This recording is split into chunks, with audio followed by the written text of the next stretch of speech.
Tunakaribishwa katika hospitali hii ya wanajeshi. Luteni Kanali Obadia Yator, morning madam, how are you? Ni mmoja wa wahudumu wa afya katika hospitali hii ya Defense Forces Wellness Center.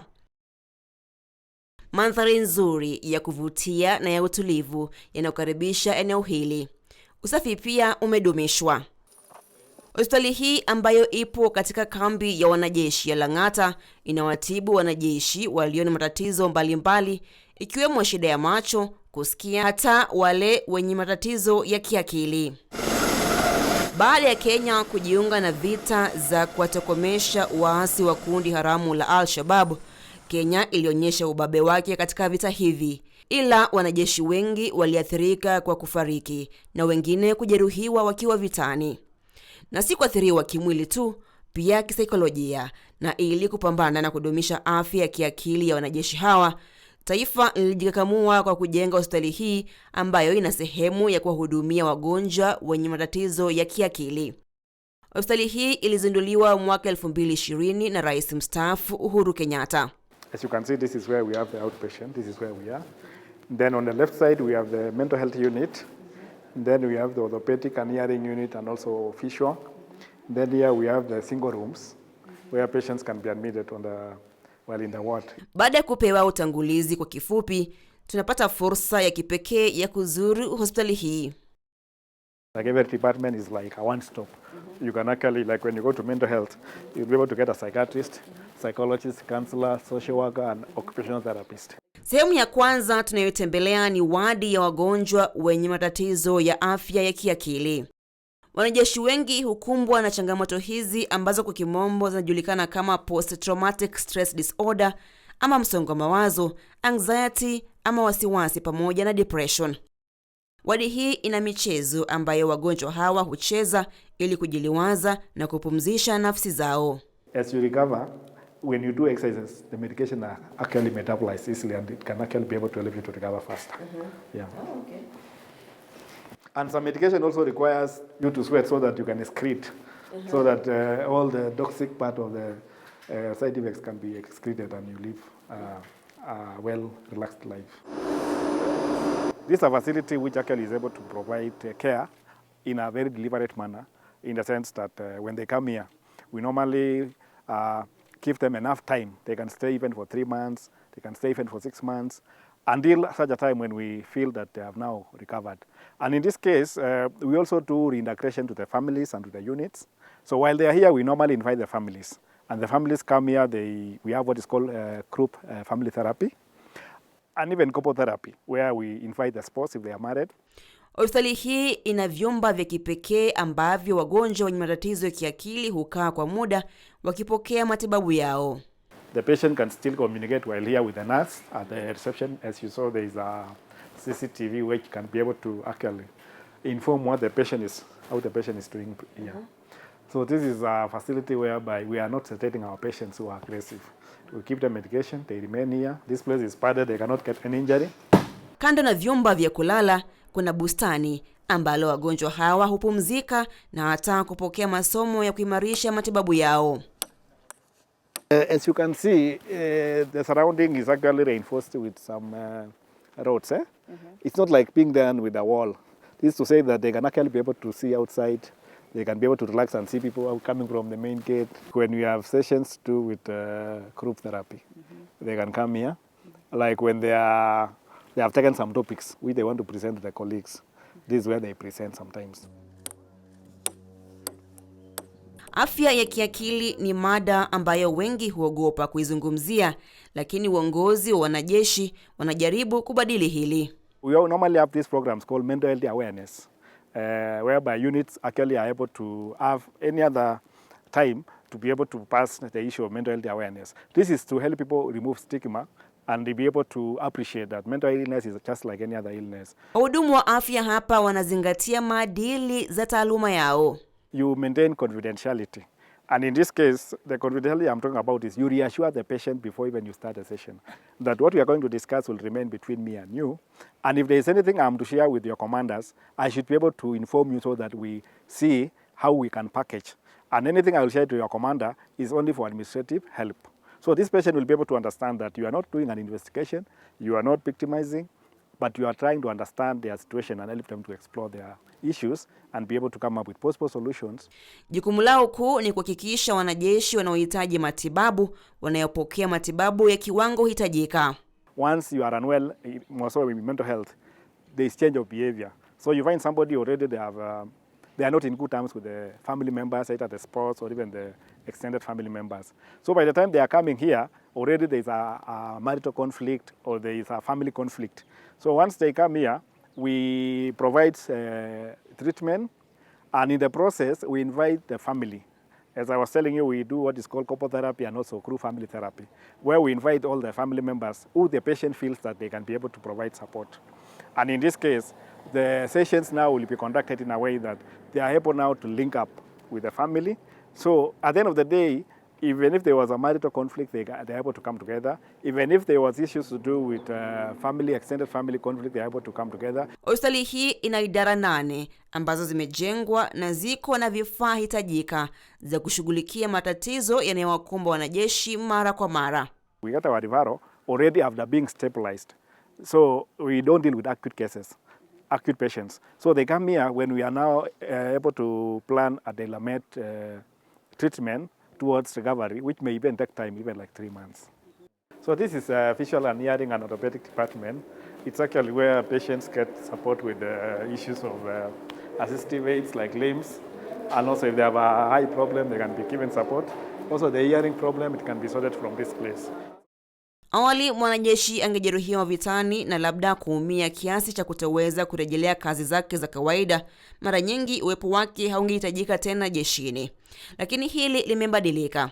Wale wanaopata majeraha wakiwa kazini washughulikiwa vilivyo na kupewa kazi nyingine zinazowafaa kipindi hicho. We have what is called cross training, like you are injured and you used to be, let's say, an infantry person, or even you used to be somebody who deals with these mortars, and now you are not able to go back to the original activity. So in this case, we will be able to advise which activity you can be able to handle well, including maybe clerical work, or even being a telephone operator, or even being a messenger within an office. We have a sitting as multidisciplinary. We identify the limitations, and we identify also the strengths of that patient, because every person has some strengths. So in this case, we are able to identify what can we be able to, the resources that this patient has have in terms of being able to function. Warrant Officer 2 James Kamau ni mtaalamu wa magonjwa ya mifupa na ni utaalamu wa kutengeneza viungo bandia vya mwili kama vile miguu na vifaa vingine. We get referrals from consultants who send them to us. We custom make those appliances for them.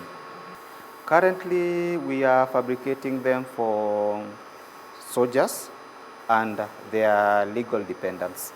Anasema kuwepo na mashine ya kutengeneza vifaa bandia, yani orthopedic appliances, vya mwili imeleta unafuu kwa wanajeshi wanaohitaji vifaa hivi na kuvipata kwa wakati. When we were getting them from other suppliers, they go have their measurements taken, and it will take days, and there are those processes that are gone through when processing payments. So the process will take longer. So with this facility, we take the measurement and we are able to produce them as fast as possible. Tukiendelea na ziara yetu katika hospitali hii, tulikutana na nesi Warrant Officer 2 Rose Adongo ambaye anawahudumia wagonjwa katika wadi ya wanaume. We have orthopedic patients, we have neuro patients, and we have those patients who have spinal injury and those who have amputees. So here we have hygienic bath, which is this. It helps us in supporting those patients while taking bath. Hospitali hii haiwahudumii wagonjwa walio hali mahututi, ila wagonjwa wanachaguliwa kwa umakini kutoka hospitali ya Memorial na kuletwa hapa kwa matibabu spesheli. We provide services to deal with patients who have bone problems, that is orthopedic, hearing problem, ophthalmology problems, problems to do with also if they have lost their limb, they can be provided with a prosthesis. Wagonjwa wengi katika hospitali hii wana uwezo wa kutembea hata kama ni kwa usaidizi, na pia wanaweza kufanya shughuli zao za kawaida. Every unit has a medical reception station or a facility almost like a dispensary in a routine setup. Now these areas, they are able to give primary health care, but in case there is need for referral, they refer to the regional hospitals. As you saw, of late we have a regional hospital in Nairobi Regional Hospital, we have Isiolo Regional Hospital, we have Eldoret Regional Hospital, Garissa Regional Hospital, and Marsabit Regional Hospital. And in this case, we have also other trauma centers like Wachia and Manda. So these patients, at the end of the day, they are referred to Memorial. Now, when they go to Memorial, Defense Force Memorial Hospital, they are able to be seen by respective consultants. Now, these respective consultants will be able to see the needs, specific, which this facility can be able to provide. And now they will refer here, and this is the time now we will be able to start our journey of rehabilitation. Idara nyingine tunayozuru ni ile inayojulikana kama physiotherapy, au idara inayohusika katika kunyoosha viungo vya mwili. This is where we treat our patients who have come with the physical deficit or physical impairments. Tunakutana na Captain Eugene Makoha ambaye ni mkuu wa idara hii. For soldiers, of course, in rehabilitation, we want to give our best. We want to make this patient be reintegrated back, both to the community and to the workplace. So we want this patient to be functionally correct, so that we can use this soldier can be used in his work, or can also perform his daily tasks in a very comfortable way. We give our best. Sometimes we acquire 100%, sometimes just below 100%. Because in rehabilitation, sometimes physical rehabilitation, you may sometimes not achieve the previous functions as they were. But we try to give our best. So when the patient has now become stable on an even surface, we go now to train to walk on uneven surfaces and uphill and downhill. Because a patient will not only be walking on flat surfaces. Hapa kuna sehemu ambayo wagonjwa wenye matatizo ya kineurolojia hufanya mazoezi ili kuimarisha viungo fulani vya mwili. Senior Sergeant Benson Mwalimu ni mmoja wa wahudumu wa afya na anatuelezea kuwa hali ya mgonjwa lazima itathminiwe kabla hajaanza kufanya mazoezi hitajika. This is our robotic machine which our patient use. Patient who have impaired lower limbs, they cannot do anything. So we do actually, it is just like doing passive physiological movement, and we do it on our machine. So our patients benefit basically on this in terms of to re-educate their muscles. 1, 2. Another one is to increase their circulation. People who are not, they cannot walk, so circulation is impaired in them. Wahudumu hawa ambao hutoa matibabu kwa njia ya mazoezi ni nguzo muhimu katika matibabu ya wanajeshi. Our role is important to KDF soldiers because we are helping them with their physical deficits to at least gain function back to where they were. And eventually they are able to be reintegrated back to work and back to their families. Lakini je, nini hufanyika kwa wanajeshi ambao wanapata ulemavu wakiwa kazini na hawawezi kurejelea kazi zao za kawaida? We normally have a very structured way of compensation. Like if you are on duty and you get injured, some assessment will be done and then a compensation will be given to you because we have an insurance. We have also a facility where it provides medical care even after retiring. So for those who are almost retiring, they are able to go into what is called Defense Forces insurance scheme, whereby you can now be able to continue with the same care even after retiring. And for those who have injured and who have gotten some injuries and they are able to go back to work, assessment is done and then some allocation in terms of being able to be compensated is given, even while you are still serving. Wagonjwa hapa pia hupata fursa ya kutangamana na wapendwa wao na hata marafiki, kwani kuna siku maalum ya kuwatembelea wagonjwa mwishoni mwa mwezi ili wagonjwa waweze kutangamana na jamaa zao. Hospitali hii haiwashughulikii wanajeshi pekee, ila pia familia zao ikiwemo watoto. Hili huwafanya wanajeshi kuwa na amani wakiendelea na shughuli ya kuilinda taifa, wakijua kwamba jamaa zao watashughulikiwa vilivyo wakiugua kama hawapo. Cha kuvutia ni kwamba wahudumu wote wa afya hapa ni wanajeshi.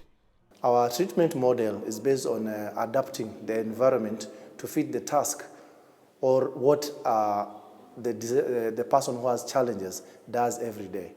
For example, in children, we will use play as a form of therapy. In adults, we use the activities, we adapt our treatment models into activities that this person who has disability does daily, so that he can work to achieve their to achieve independence. Watoto wenye matatizo ya kineurolojia na matatizo ya kukua kawaida wanashughulikiwa hapa, huku wazazi wao wakiendelea na majukumu ya kuilinda taifa.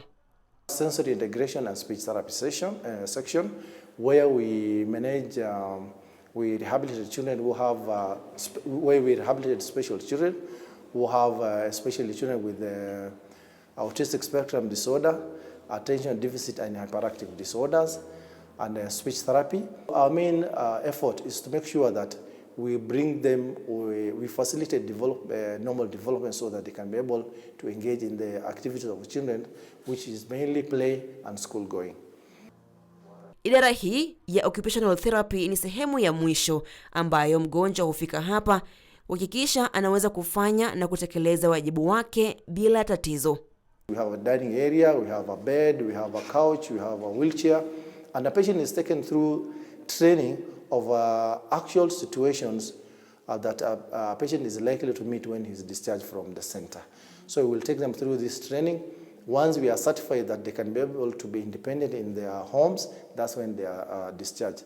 And it's out of that ideal training, we can also establish the level of independence that a client has gained, and then we can recommend to the chain of command where this person requires to be retained in a new vocation or to continue with what he was doing before.